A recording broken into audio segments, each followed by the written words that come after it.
Yo, what is up guys? Welcome to another episode of No Train, No Gain.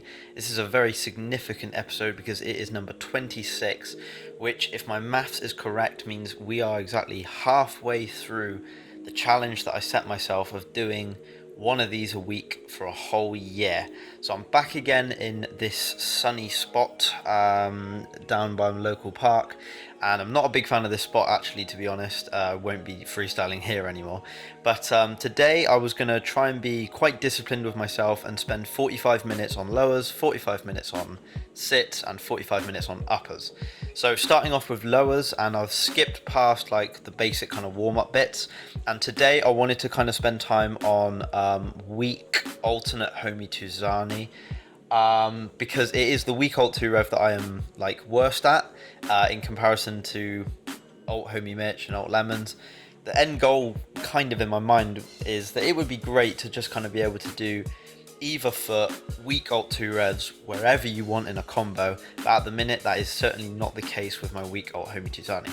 So what I did to prepare for this was I simply took two which I could already do, like strong foot. So here I've done strong alt homie Tizani combo alt homie Mitch, and usually I'd probably like stick an alt lemons combo alt lemons on the end of that as well.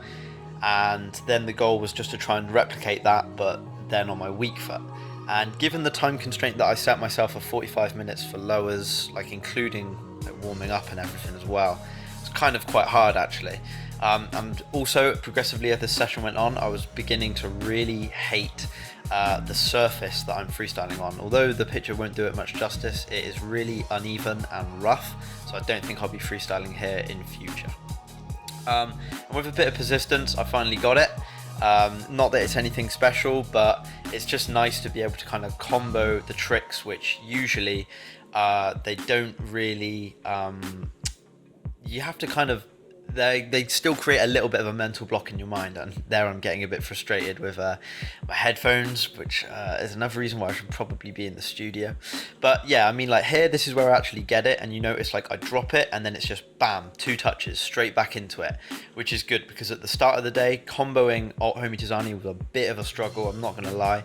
So hopefully, I guess the next goal would be to kind of like do 3 of them in a combo or something. That would be nice. Then moving on to sits, great start by dropping the GoPro. If I had £1 for every time I dropped my GoPro, would probably be able to afford a new one. So sits, my arch nemesis, we meet again. Similarly, the surface and everything, I'm just kind of taking a minute there actually to admire the scenery. That's quite nice. It's really not helped by like training on like the rough gravel and everything. I was not feeling combos going into this, I must admit. So trying to be as productive as possible with the 45 minutes that I allocated myself for sits.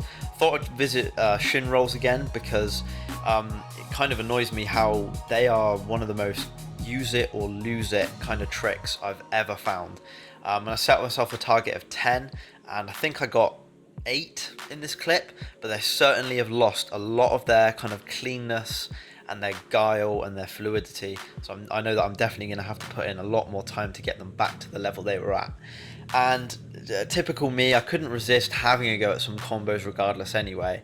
And if there's any positives I'm going to take away, it's that I probably do notice the fact that I'd use my shin touches in there a lot more. I know some people aren't a fan of that, but I quite like throwing the odd one in and then always finish off with a Demetto every sit session without fail. Then finally, moving on to uppers. Now I'm really frustrated because this was by far the best segment of the session, and unfortunately for some reason my GoPro or Vegas, somewhere down the line, I've got about 5 or 6 clips which just aren't working for some reason. So there was a lot of good clips actually that I was pleased with. Unfortunately though, you guys won't get to see all of them. And the focus in this segment of uppers at the end of this session was mainly back headstall.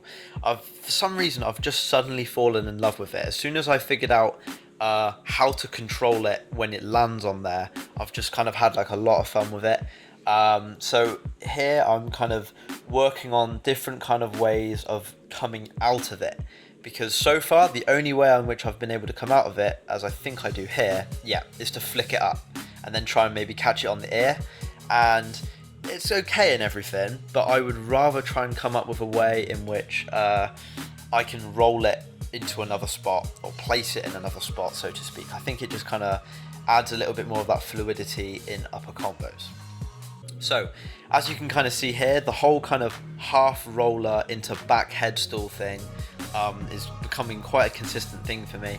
But then the thing that was really letting me down in this session, if anything, was the shoulder touches, and that was kind of getting a bit frustrating, as I don't really think too much about the shoulder touches. I kind of do them kind of without even thinking. I think I just kind of guess that they're always going to land back. Got a bit ambitious there trying a third roller, and yeah, suddenly, as you see here, it suddenly gets really dark in this clip. But that's the transition there, even though my arms are flapping around like a fish, that I think I'm going to try and work on for coming out of back headstool. And I really enjoy uppers, actually, because it's kind of a lot of like intricate little things that you have to kind of work on like that. But hope you guys enjoyed this session with all the 3 different styles. Thank you for all the support in the series so far, and I'll catch you in the next one. Peace.